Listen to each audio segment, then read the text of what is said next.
Good morning boys and girls. कल हमने science के अंदर उत्प्रेरक पढ़ा था पार्ट 6 के अंदर, जिसको पढ़ा था हमने किसके आधार पे, अवस्था के आधार पे। आज हम उत्प्रेरक को पढ़ेंगे क्रिया के आधार पे। क्रिया के आधार पे उत्प्रेरक कितने प्रकार के होते हैं। तो आज हम किसके आधार पे पढ़ेंगे, क्रिया के आधार पे। किसके आधार पे, क्रिया के आधार पे उत्प्रेरक, क्रिया के आधार पर,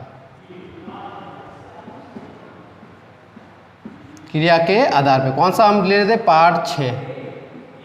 पार्ट 6 अब कंप्लीट होने वाला है। उत्प्रेरक लास्ट टॉपिक है इसका। तो क्रिया के आधार पे उत्प्रेरक कितने प्रकार है। कल हमने पढ़ा था अवस्था के आधार पे 2 प्रकार के होते हैं, सममांगी उत्प्रेरक और विषमांगी उत्प्रेरक। ठीक है, सममांगी उत्प्रेरक जो थे उसको हमने क्या कहा था कि इस क्रिया को जिसके अंदर उत्प्रेरक, अभिकारक और उत्पाद की भौतिक अवस्था समान है तो उसे हमने क्या कहा था, सममांगी उत्प्रेरक। और उस क्रिया को हमने क्या कहा था, सममांगी उत्प्रेरण। और जिसके अंदर अभिकारक और उत्प्रेरक की भौतिक अवस्था समान नहीं होती थी उसको हम कहते थे विषमांगी उत्प्रेरक, उस उत्प्रेरक को, और उस क्रिया को हम कहते थे विषमांगी उत्प्रेरण। हमने उसके एग्जाम्पल पढ़े थे।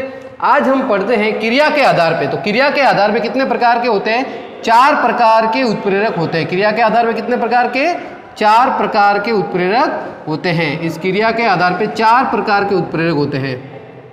कौन कौन से, तो पहला उत्प्रेरक होता है इसमें धनात्मक उत्प्रेरक। कौन सा उत्प्रेरक, धनात्मक उत्प्रेरक।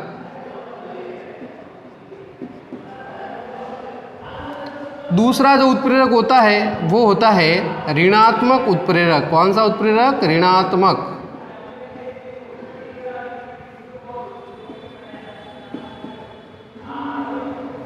तीसरा जो उत्प्रेरक होता है ऋणात्मक के बाद, फिर उसके बाद आता है स्वतः उत्प्रेरक। कौन सा उत्प्रेरक, स्वतः उत्प्रेरक। और चौथा जो है वो कौन सा है, जैव उत्प्रेरक। कौन सा उत्प्रेरक, जैव उत्प्रेरक। तो ये थे क्रिया के आधार पे। क्रिया के आधार पे कौन कौन से, एक तो धनात्मक उत्प्रेरक, एक ऋणात्मक उत्प्रेरक, एक स्वतः उत्प्रेरक और जैव उत्प्रेरक। अब धनात्मक का मतलब नाम से पता चल रहा है आपको। देखो, धनात्मक उत्प्रेरक का मतलब होता है ऐसा उत्प्रेरक जो रासायनिक अभिक्रिया की दर को क्या कर दे, बढ़ा दे। जब वो रासायनिक अभिक्रिया के अंदर भाग लेता है उत्प्रेरक तो उसकी दर को क्या कर देता है, बढ़ा देता है। तो धनात्मक का मतलब क्या है, बढ़ाना। यानी रासायनिक अभिक्रिया की वह उत्प्रेरक जो रासायनिक अभिक्रिया में भाग लेता है और अभिक्रिया के वेग को क्या कर देता है, बढ़ा देता है। मतलब जो रिएक्शन धीरे हो रही है वो रिएक्शन अब क्या हो जाएगी, फास्ट होना शुरू हो जाएगी। तो उसे हम कौन सा अभी उत्प्रेरक कहेंगे, धनात्मक उत्प्रेरक। यानी ऐसा उत्प्रेरक जो रासायनिक अभिक्रिया की दर को क्या कर दे, बढ़ा दे। नाम से पता चल रहा है धनात्मक का मतलब बढ़ना। तो ये रासायनिक अभिक्रिया का जो वेग है, जैसे अभिक्रिया धीरे चल रही है तो उसको फास्टली कर ले। जैसे एग्जाम्पल हम पढ़ते हैं, इसका पहला एग्जाम्पल लेते हैं, हमने पहले भी पढ़ा है KClO3। क्या पढ़ा है, KClO3 को जब हम विघटित करते हैं, जब उसका विघटन होता है तो MnO2 उत्प्रेरक के रूप में काम में लेते हैं और इसको हिट करते हैं तो क्या बनता है, KCl + O2 बनता है। कितने O2, 3O2 और 2 KCl और 2 KClO3। यानी जब पोटेशियम क्लोरेट का जब विघटन होता है तो MnO2 उत्प्रेरक के रूप में क्या लिया हमने, मैग्नीशियम ऑक्साइड। तो मैग्नीज ऑक्साइड कौन लिया, मैग्नीज ऑक्साइड। MnO2 जब हमने लिया तो ये MnO2 क्या हो गया, यहाँ उत्प्रेरक का काम किया। MnO2 जो है मैग्नीज जो ऑक्साइड है उसने किसका काम किया, उत्प्रेरक का। और किस उत्प्रेरक का, धनात्मक उत्प्रेरक का। तो क्या बना, KClO3। तो KClO3 के विघटन होने की दर जो धीमी थी, इस अभिक्रिया को हमने कहा मंद अभिक्रिया। जैसे ही हम MnO2 मिला तो ये अभिक्रिया क्या हो जाती है, बहुत फास्ट हो जाती है। क्यों, क्योंकि धनात्मक उत्प्रेरक का काम क्या है, ये उत्प्रेरक किस रूप में काम करता है, धनात्मक उत्प्रेरक के रूप में। MnO2 जो है वह धनात्मक उत्प्रेरक है, ये अभिक्रिया के वेग को बहुत फास्ट कर लेता है। तो जितना इसका विघटन होने में पहले जो समय लगता था उससे बहुत ये फास्टली रिएक्शन हो जाएगी। तो इसे हम कौन सा उत्प्रेरक कहेंगे, धनात्मक उत्प्रेरक। तो MnO2 या धनात्मक उत्प्रेरक का काम कर रहा है कि जो पोटेशियम क्लोरेट है जो पहले विघटित होने में KCl और O2 में टूटने में जितना समय ले रहा था, MnO2 के आने से वो बहुत फास्टली हो जाएगा, बहुत फास्टली KCl और O2 में कन्वर्ट हो जाएगा। दूसरा एग्जाम्पल हम इसका लेते हैं, ये भी हमने लिया है SO2 की जब रिएक्शन हम O2 से करवाते हैं और उत्प्रेरक के रूप में क्या लेते हैं, NO। क्या लेते हैं, NO, नाइट्रस ऑक्साइड। ये हमने कल पढ़ा था, सममांगी उत्प्रेरक का एग्जाम्पल था। इससे क्या बनता है, SO3। ये 2SO3 बनाया तो मैंने यहाँ लिख दिया 2। आई बात समझ में, चलो। तो क्या है, SO2 की जब O2 से रिएक्शन करवाते तो SO3 बनने की दर NO को मिलाने से, इसमें NO उत्प्रेरक लेने से क्या हो जाती है, फास्ट। यानी SO2 और O2 से SO3 बनना धीमे धीमे होता है, लेकिन जैसे ही आप नाइट्रस ऑक्साइड NO को उत्प्रेरक के रूप में लोगे, ये अभिक्रिया क्या हो जाएगी, फास्टली हो जाएगी और SO3 सल्फर ट्राइऑक्साइड फास्टली बन जाएगा। तो यहाँ ये MnO2 और NO किसकी भांति व्यवहार कर रहे हैं, धनात्मक उत्प्रेरक की भांति, यानी वे उत्प्रेरक जो किसी रासायनिक अभिक्रिया में भाग लेके अभिक्रिया के वेग को क्या कर दे, फास्टली कर दे, फटाफट कर ले, अभिक्रिया की रिएक्शन को फास्टली संपन्न करा दे, तो उस उत्प्रेरक को हम कहते हैं धनात्मक उत्प्रेरक। तो MnO2 यहाँ धनात्मक उत्प्रेरक की तरह व्यवहार कर रहा है और नाइट्रस ऑक्साइड जो NO है वो भी धनात्मक उत्प्रेरक की तरह व्यवहार कर रहा है। तो यहाँ SO3 बनने की दर है वो बहुत फास्ट हो जाती है, मतलब जल्दी से ये रिएक्शन कंप्लीट हो जाती है। तो इसे हमने क्या कहा, धनात्मक उत्प्रेरक। अब आगे हम पढ़ते हैं ऋणात्मक उत्प्रेरक। कौन सा उत्प्रेरक पढ़ते हैं, ऋणात्मक उत्प्रेरक। तो ऋणात्मक उत्प्रेरक की रिएक्शन देखते हैं अपन। देखो जैसे इस ऋणात्मक उत्प्रेरक की रिएक्शन देखते हैं। ऋणात्मक उत्प्रेरक का मतलब नाम से पता चल रहा है, ऐसा उत्प्रेरक जो रासायनिक अभिक्रिया के दर को क्या कर दे, घटा दे। ऋणात्मक का मतलब कमी, ऋणात्मक का मतलब क्या होता है, कमी होना। तो क्या करता है, जो रासायनिक अभिक्रिया हो रही है उसकी दर को ये क्या कर देता है, कम कर देता है। रासायनिक अभिक्रिया की दर को क्या कर देता है, कम। तो इसलिए इस उत्प्रेरक को हम कहते हैं ऋणात्मक उत्प्रेरक, यानी ऐसा उत्प्रेरक जो अभिक्रिया में भाग लेने पर उसके वेग को क्या कर दे, कम। धनात्मक का मतलब बढ़ना, ऋणात्मक का मतलब कम होना। तो इसकी रिएक्शन देखते हैं। पहली रिएक्शन देखो, H2O2 hydrogen peroxide, hydrogen peroxide से जब H2O है, H2O का बनना और प्लस O2 का बनना, किसका बनना, H2O का बनना प्लस O2 का बनना, किसकी उपस्थिति में, ये ग्लिसरॉल की उपस्थिति में। किसकी उपस्थिति में, ग्लिसरॉल। किसकी उपस्थिति में, ग्लिसरॉल की उपस्थिति में। ये यानी हाइड्रोजन पेरोक्साइड का H2O प्लस O2 में कन्वर्ट होना। देखो यहाँ मैंने 2 कर देता हूँ तो बताओ कितने हो जाएंगे, यहाँ 2 कर दिया मैंने, 2 दूनी 4 और 2 दूनी 4 ऑक्सीजन, 2 यहाँ 2 यहाँ, हाइड्रोजन कितने 4, यहाँ पर भी हाइड्रोजन। तो ग्लिसरॉल की उपस्थिति में ये दर क्या हो जाएगी कि हाइड्रोजन पेरोक्साइड का जो विघटन है वो किस में हो रहा है, H2O प्लस O2 में। ये किस में कन्वर्ट हो रहा है, जल में और ऑक्सीजन में। तो ये जितनी देर में फास्टली रिएक्शन हो रही थी, तो ग्लिसरॉल को मिलाने से इसमें उत्प्रेरक के रूप में क्या आ गया, ग्लिसरॉल। ग्लिसरॉल को मिलाने से जो ये H2 और O2 बनने की दर है वो क्या हो जाएगी, धीरे हो जाएगी। क्या हो जाएगी, धीरे। तो ग्लिसरॉल यहाँ किस उत्प्रेरक की तरह काम कर रहा है, ऋणात्मक उत्प्रेरक की तरह। कि ग्लिसरॉल को जिस अभिक्रिया में हम ऐड करते हैं तो क्या करता है ये ग्लिसरॉल, भाई उत्प्रेरक क्या खुद तो परिवर्तित होते नहीं, ये अभिक्रिया की दर के वेग को क्या करते हैं, हमने कल ही पढ़ा है कि उत्प्रेरक अभिक्रिया के वेग को परिवर्तित करते, या तो वो बढ़ा देते या उसको कम कर देते। तो ग्लिसरॉल यहाँ ऋणात्मक उत्प्रेरक की तरह कार्य कर रहा है, यानी हाइड्रोजन पेरोक्साइड है, ये क्या है, हाइड्रोजन पेरोक्साइड का H2O में जो विघटन है, H2 और O2 में विघटन, इसकी दर पहले फास्ट थी, जैसे ही आपने ग्लिसरॉल मिलाया तो इसकी दर क्या हो गई, धीमे हो गई, मतलब धीरे धीरे ये विघटित होगा। दूसरा इसका एग्जांपल देखते हैं। तो क्लोरोफॉर्म, जिसे हम कहते हैं BOC की दवा, CaCl3। CaCl3 की क्रिया जब हम O2 से करवाते हैं, किससे, ऑक्सीजन की उपस्थिति में, यानी जब क्लोरोफॉर्म को ऑक्सीजन की उपस्थिति में अभिक्रिया होती है तो यहाँ पर उत्प्रेरक के रूप में हम लेते हैं C2H5OH, मैथिल एल्कोहल। ये किस रूप में काम करता है, उत्प्रेरक कौन सा लिया, C2H5OH यानी अल्कोहल। तो क्या बनता है, COCl2। इस गैस को हम कहते हैं फॉस्जिन गैस। ये गैस होती है जहरीली, कौन सी गैस होती है, जहरीली गैस फॉस्जिन। और प्लस साथ में क्या बनता है, HCl। क्या बनता है, HCl। यहाँ मैंने इसके 2 अणु ले लिए, तो यहाँ पर भी कितने हो जाएंगे, 2 अणु, और यहाँ पर भी कितने हो जाएंगे, 2 अणु। ताकि क्लोरीन 3 दूनी 6, तो देखो 2 दूनी 4, तो यहाँ 2 यहाँ। हाइड्रोजन कितने हैं, 2, तो यहाँ पर भी हाइड्रोजन 2। कार्बन कितने हैं, 2, तो कार्बन 2। ऑक्सीजन कितने हैं, 2, तो यहाँ ऑक्सीजन 2। तो अब देखो ये है क्लोरोफॉर्म, जिसे हम क्या कहते हैं, BOC की दवा। ये क्लोरोफॉर्म BOC उत्पन्न करता है, उत्पन्न करना, ये BOC उत्पन्न करने में इसको काम में लेते हैं। क्लोरोफॉर्म जो होता है वो क्या करता है, किसी व्यक्ति को या कोई भी है उसको बेहोश करने का काम ये करता है। तो ध्यान रखना, तो क्लोरोफॉर्म जब ऑक्सीजन की उपस्थिति में, क्लोरोफॉर्म जब भी ऑक्सीजन की उपस्थिति में आता है, प्रेजेंट में जब अभी इनके बीच में रिएक्शन होती है तो कौन सी गैस बनती है, फॉस्जिन गैस। और ये एक प्रकार की कौन सी गैस है, जहरीली गैस। कौन सी गैस है, जहरीली गैस है, जहरीली गैस की तरह व्यवहार करती है। तो देखो जब क्लोरोफॉर्म को हम वायु में खुला छोड़ते हैं, ऑक्सीजन का मतलब वायु में, क्लोरोफॉर्म को जो वायु की उपस्थिति में खुला छोड़ेंगे तो क्या बनेगी, कौन सी गैस बनेगी, फॉस्जिन गैस बनेगी। अब ये फॉस्जिन गैस क्या है, जहरीली है। लेकिन अगर हम इसके अंदर एथिल अल्कोहल, इसे हम क्या कहते हैं, अल्कोहल। यानी अगर एथिल अल्कोहल इसके प्रेजेंट में ये कराया जाए, उत्प्रेरक कौन सा लिया जाए, एथिल अल्कोहल, तो ये जो फॉस्जिन बनने की दर है वो क्या हो जाएगी, कम हो जाएगी।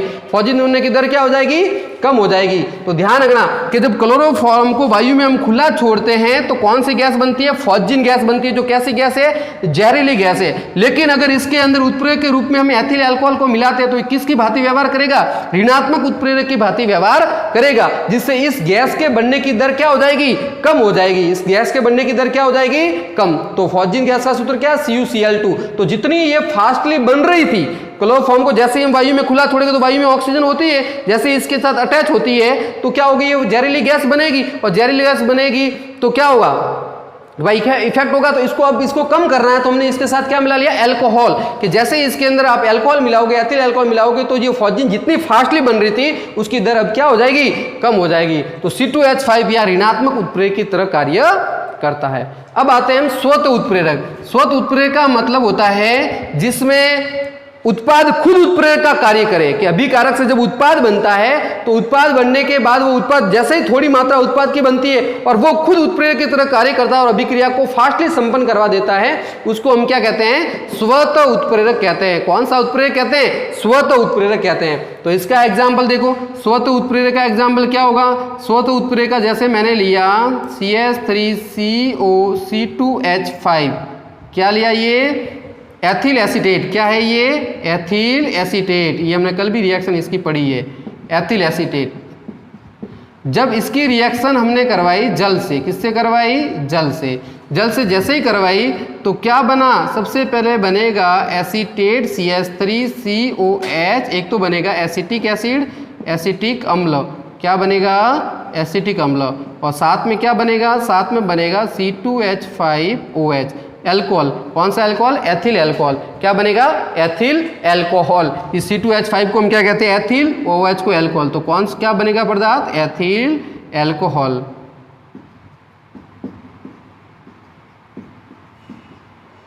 Ethyl alcohol.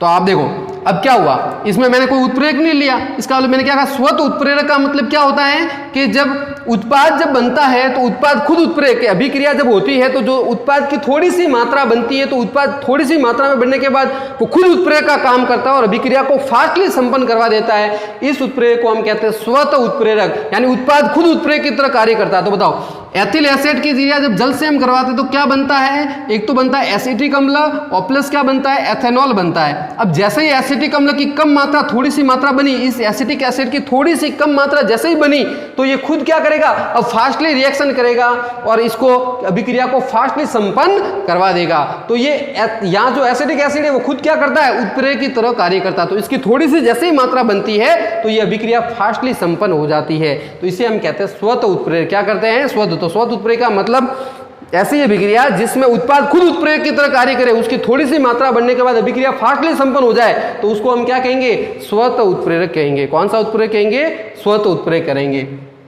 चलो अब आते हैं हम जैव उत्प्रेरक। अब जैव उत्प्रेरक के पहला एग्जाम्पल हम देखते हैं। तो जैव उत्प्रेरक का मतलब होता है जो रासायनिक अभिक्रिया जो हमारे आसपास में होती है उन अभिक्रियाओं को जो फास्टली संपन्न करता है तो उसे हम कहते हैं जैव। यानी जो जैव उत्प्रेरक का मतलब जैसे होता है ग्लूकोज का बनना है, यूरिया से अमोनिया का बनना है, जैसे प्रोटीन से मतलब जो कार्बन की बड़ी लिपिड से कार्बन की बड़ी जो श्रृंखला है उसे छोटे छोटे अणु बनना है। आई बात समझ में, यानी प्रोटीन को तोड़ना है तो उसके अंदर जितने भी एंजाइम्स जो काम में लेते हैं उन्हें हम क्या कहते हैं, जैव उत्प्रेरक। तो ज्यादातर यहाँ जैव उत्प्रेरक में कौन भाग लेते हैं, एंजाइम्स। कौन भाग लेते हैं, एंजाइम उत्प्रेरक के रूप में कार्य करते हैं। तो जैव रासायनिक अभिक्रियाओं को संपन्न करने के लिए, जैव रासायनिक अभिक्रिया मतलब हमारे जो डाइजेशन है उसमें जो भी बड़े अणु हैं उनको तोड़ने के लिए जो एंजाइम्स काम में लिए जाते हैं उन्हें हम जैव उत्प्रेरक कहते हैं। तो जैव रासायनिक अभिक्रियाओं को संपन्न करने के लिए जो उत्प्रेरक काम में लेते हैं उन्हें हम क्या कहते हैं, जैव उत्प्रेरक कहते हैं। यानी जैव रासायनिक का मतलब हमारी पाचन क्रिया है, हमारे प्रोटीन का विघटन है,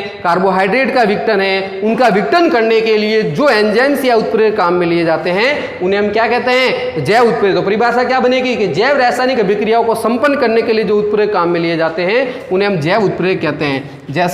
जैसे मैंने लिया NH2CO NH2, इसे हम कहते हैं यूरिया। क्या कहते हैं, यूरिया कहते हैं। अब यूरिया की क्रिया हम जैसे ही किससे करवाते हैं, जल से। किससे करवाते हैं, जल से करवाते हैं। H2 से करवाते हैं, H2O से करवाते हैं, तो क्या बनता है? यूरिया की क्रिया जैसे ही हम जल से करवाते हैं, कौन सा एंजाइम लेते हैं? यूरिएज। कौन सा एंजाइम या कौन सा उत्प्रेरक लेते हैं? यूरिएज। और यूरिएज की उपस्थिति में क्या बनता है? एक तो बनता है अमोनिया।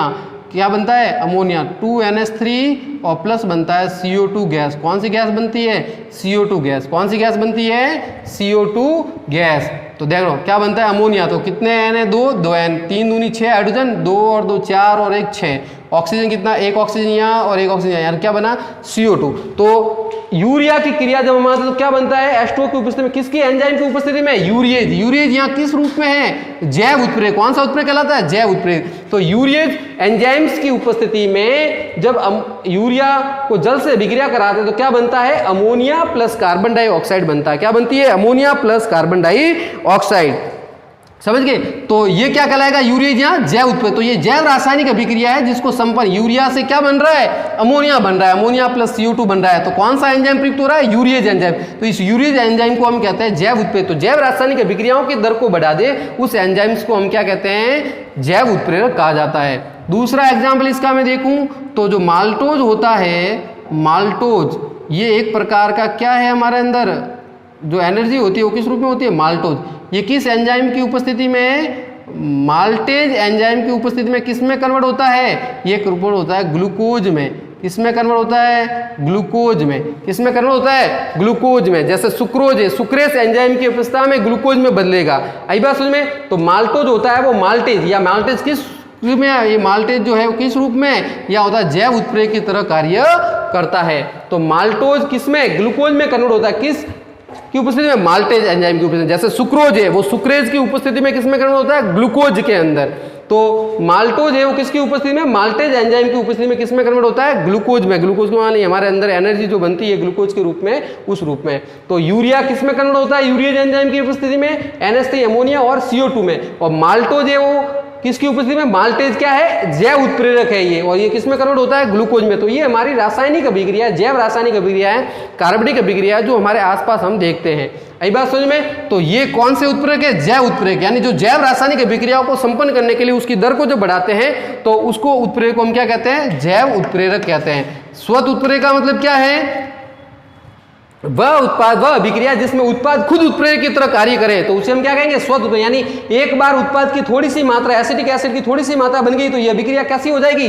फास्टली संपन्न हो जाएगी। ऋणात्मक उत्प्रेरक का मतलब क्या है? कि जो अभिक्रिया की दर को क्या कर दे? कम कर दे। यानी ग्लिसरॉल क्या करता है? इस हाइड्रोजन परऑक्साइड की दर को क्या कर देता है? कम कर देता है। इसके विघटन की दर को ये कम कर देता है। और क्लोरोफॉर्म से जब फॉजिन गैस बनती है, वायु में खुला छोड़ते हैं क्लोरोफॉर्म को, तो कौन सी गैस बनती है? Phosgene gas. अगर ये एथेनॉल इसमें डाल दिया जाए तो क्या होगा? इसकी दर धीमी हो जाएगी। इसकी दर, फॉजिन बनने की दर क्या हो जाएगी? धीमी हो जाएगी। और धनात्मक उत्प्रेरक का मतलब क्या है? ऐसे उत्प्रेरक जो अभिक्रिया के वेग को क्या कर दे? फास्ट। जो अभिक्रिया धीरे हो रही थी वो अभिक्रिया इनके मिलाने से कैसी हो जाए? फास्ट हो जाए। तो उसको हम कहते हैं धनात्मक उत्प्रेरक। तो क्रिया के आधार पर कितने प्रकार के होते हैं? 4 प्रकार के। कौन कौन सा? धनात्मक उत्प्रेरक, ऋणात्मक उत्प्रेरक, स्वत उत्प्रेरक और जैव उत्प्रेरक। आई बात समझ में? तो ये सारी रिएक्शन आपको याद रखनी है, कॉपी के अंदर आप नोट कर लेना इन सभी रिएक्शंस को।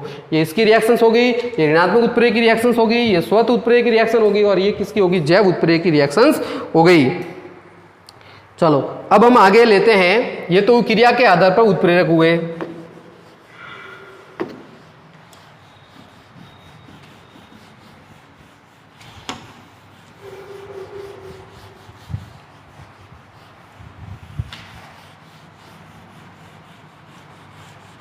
अब इसके बाद हम लेते हैं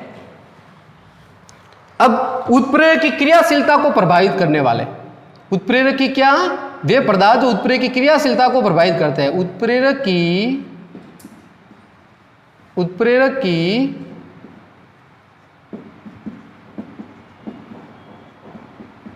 क्रियाशीलता को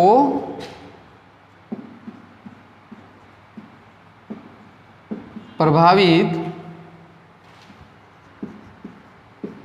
करने वाले पदार्थ दो तरीके के होते हैं। उत्प्रेरक की क्रियाशीलता को प्रभावित करने वाले जो पदार्थ होते हैं वो कितने तरीके के होते हैं? 2 तरीके के होते हैं। जो उत्प्रेरक की क्रियाशीलता, जो उत्प्रेरक काम कर रहा है उसकी क्रियाशीलता को प्रभावित करने वाले भी 2 तरीके के होते हैं। कौन कौन होता है? एक तो कहलाता है उत्प्रेरक वर्धक। उत्प्रेरक वर्धक और एक कहलाता है उत्प्रेरक विष। क्या कहलाता है? उत्प्रेरक विष। ध्यान रखना, एक तो क्या है उत्प्रेरक वर्धक और एक क्या कहलाता है उत्प्रेरक विष। ये क्या करते हैं? ये पदार्थ होते हैं। क्या होते हैं? ये खुद उत्प्रेरक नहीं होते हैं, ये क्या है एक पदार्थ है जो उत्प्रेरक के साथ जैसे ही मिलते हैं तो उसकी दर को क्या कर देते हैं? या तो कम कर देते हैं या उसकी दर को क्या कर देते हैं? बढ़ा देते हैं। तो वे पदार्थ हैं जो उत्प्रेरक के साथ मिलने पर, मिश्रण में उत्प्रेरक के साथ जुड़ने पर रासायनिक अभिक्रिया की दर को क्या कर देते हैं? या तो बढ़ा देते हैं या उसको क्या कर देते हैं? कम कर देते हैं। आई बात समझ में? तो देखो उत्प्रेरक वर्धक का मतलब क्या हुआ? बढ़ाना, और विष का मतलब क्या हुआ? जो उत्प्रेरक की क्रियाशीलता को कम कर दे। तो देखो एग्जाम्पल क्या हुआ उत्प्रेरक वर्धक का मतलब? उत्प्रेरक वर्धक का मतलब वे पदार्थ जो किसी रासायनिक अभिक्रिया में उत्प्रेरक के साथ मिश्रण में शामिल होके उस रासायनिक अभिक्रिया के दर को यानी उत्प्रेरक की क्रियाशीलता को क्या कर दे? बढ़ा दे।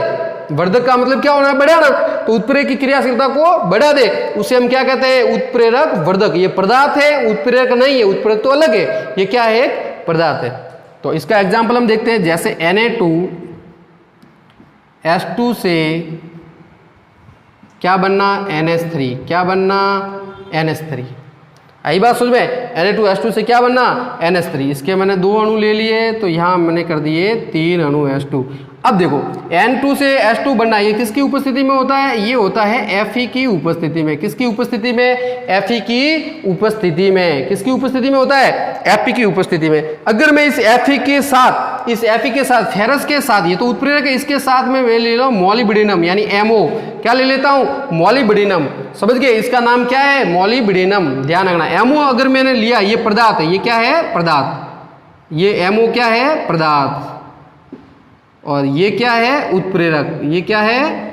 उत्प्रेरक। ध्यान रखना, ये तो है उत्प्रेरक और ये पदार्थ हो गया उत्प्रेरक वर्धक के रूप में। ठीक है, तो Fe क्या कहला रहा है? उत्प्रेरक है यहाँ, और MO क्या है? यहाँ पदार्थ है। तो ये इस उत्प्रेरक के साथ मिल गया मिश्रण में, तो क्या हुआ? इसकी दर को क्या कर देगा? बढ़े। यानी N2 से NH3 बनने की दर जो है वो क्या करेगा? इस MO पदार्थ के साथ, जैसे ही Fe के साथ ये MO पदार्थ मिल गया तो इसकी दर क्या हो जाएगी? बढ़ जाएगी। यानी ये अभिक्रिया इस उत्प्रेरक की दर को फास्टली कर देगा, इसकी क्रियाशीलता को क्या कर देगा? बढ़ा देगा। कौन बढ़ा देगा? MO। इसकी क्रियाशीलता को क्या कर देगा?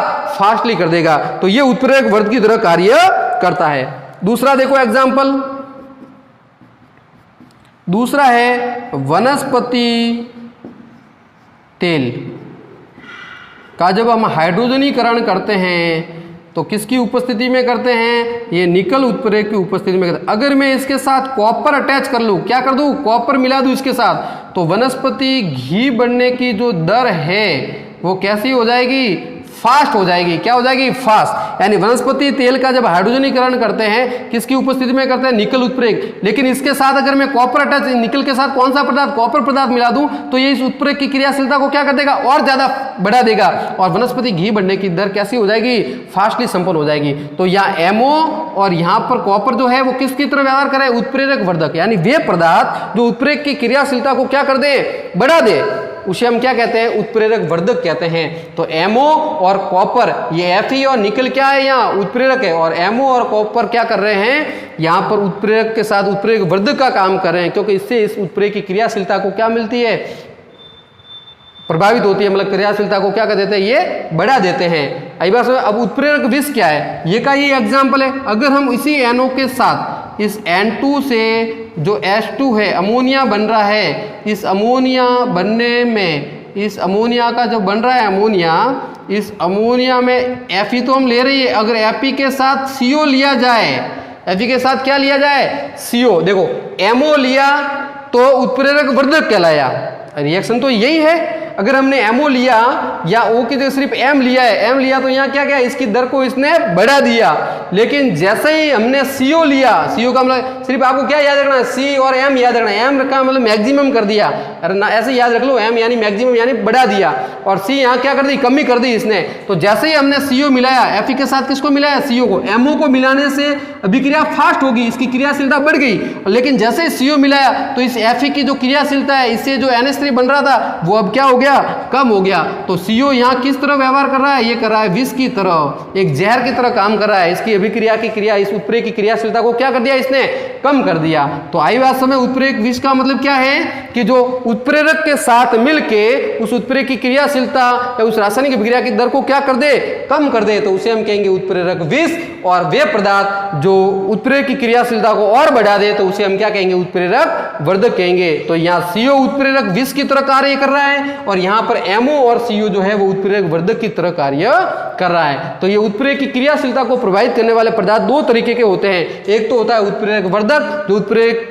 की क्रियाशीलता को बढ़ा देता है, और एक कहलाता है उत्प्रेरक विष जो उत्प्रेरक की क्रियाशीलता को क्या कर देता है, कम कर देता है। तो ये एग्जाम्पल आप नोट कर लेना, ये बार बार परीक्षा में पूछते हैं। तो अब हमारे पास सिर्फ क्या रहा है, अब उत्प्रेरक की सिर्फ विशेषता रही है कि उत्प्रेरक के क्या गुण हैं वो हम कल डिस्कस करेंगे। बाकी सारा कंप्लीट हो गया है। अब लास्ट एक टॉपिक रहा जो कल हम जो भी पीछे जो भी बचा है वो हम कल कंप्लीट करेंगे। तो ये याद रखना कि उत्प्रेरक की क्रियाशीलता के आधार पे कौन से पदार्थ है जो उत्प्रेरक की क्रियाशीलता को वो पढ़ लिया हमने। और आज पढ़ा क्रिया के आधार पर कितने 4 तरीके के होते हैं, धनात्मक, ऋणात्मक, श्वत और जैव उत्प्रेरक। नाम से उनसे परिभाषा याद हो जाएगी। इसकी मेन है रिएक्शन याद करना, कॉपी में आपको रिएक्शन लिखनी है, उसको रिएक्शन समझना। एक ही रिएक्शन बार बार हर जगह आ रही है, ये रिएक्शन 2-3 बार आ गई है रिएक्शन, तो बार बार रिएक्शंस आ रही है। तो आज के लिए इतना ही, नेक्स्ट वीडियो कल अपलोड करेंगे। धन्यवाद।